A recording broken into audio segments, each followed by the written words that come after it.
Welcome to the NC Spin After Spin. Additional comments from our panelists just available on our website. I want to ask each of you, what do you wish you had said on last week's show, but you didn't? John Hood, I'll start with you. Tom, we talked about the HB2 repeal and replace bill that was enacted. One of the provisions that got the most attention, got the most pushback, was this moratorium on local anti-discrimination ordinances until 2020.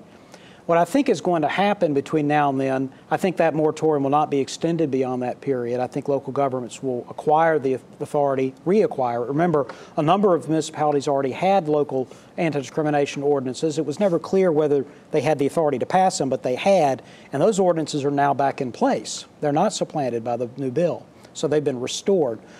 I think the issue really comes down to what are you going to do about people who sell wedding-related services? Florists, bakers and caterers, photographers. If someone is in that business and they're a fundamentalist Christian, they believe very strongly in what the Bible teaches about homosexuality, and their job is in part to help celebrate weddings. If you can't figure out a way to allow them to do their business the way they would like, as long as it doesn't take away the right of couples to find other people who will do their work for them, if you can solve that problem, the opposition to anti-discrimination ordinances will go very, very down. It won't go entirely away, but it will be practically non-existent. Interesting. Connie, what do you wish you'd have said on last week's show? There's some data that the North Carolina Orthopedic Association has received regarding cost savings to the state health plan with CON reform, particularly with outpatient surgery centers. They're substantially higher when surgery is done in a hospital facility versus a regular ASC.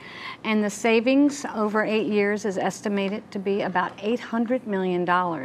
So we're talking real money, and it's something that we hope, as the General Assembly is talking about regulatory reform, that they will throw this in the mix. This is money that you don't have to put more into the state health plan. This is just changing a law so that there's more competition and access. Rufus Edmiston, what do you wish you'd have said on last week's show? Well, when we were talking about the state health plan and Treasurer Dale Folwell, I think he was pretty brave. You've been the assistant treasurer of North Carolina. You know, we've talked around the edges of that the whole time, and at least he came forward. He said he was going to do this when he was running. He has indeed done it, and now he sort of owns it, but he's got a little help by Representative Andy Wells. Yes. And I think that Folwell is up to the game. Interesting. Chris, what do you wish you'd have said on last week's show? Well, I didn't have enough time to fully explain my tell us something you don't know. I was really struck this past week when the House passed a bill to try another go at reorganizing the State Board of Elections and Ethics Commission, which was struck down by a 3-judge panel. They're going to slightly change the appointments, even though they'll still have the same partisan makeup, half and half. But the way they did it, the House took a Senate bill, passed it, and sent it to the Senate. That means that for people who are watching this, your senator will have no chance to offer any amendments, to do anything but vote yes or no. This is April. There's plenty of time this legislative session. They've been there since January.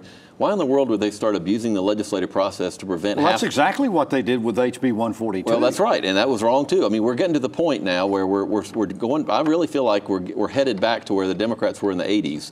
Everything is done behind closed doors. When we talked about the caucuses, there's no opportunity for half the Senate. There was no committee meetings about the 142.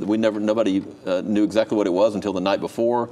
This is not the way a representative government is supposed to work. It's a lot uglier. It takes a lot longer. It's a lot messier. But we've got to get back to the time when we have hearings on things. We let people testify. We let senators offer amendments and representatives offer amendments. This is going to come back to bite the Republicans at some point. And we're going to talk about that very issue, about the new proposal to merge the State Board and the Ethics Commission on next week's show. Well, thanks for watching the After Spin. We'll have more video all during the week on ncspin.com.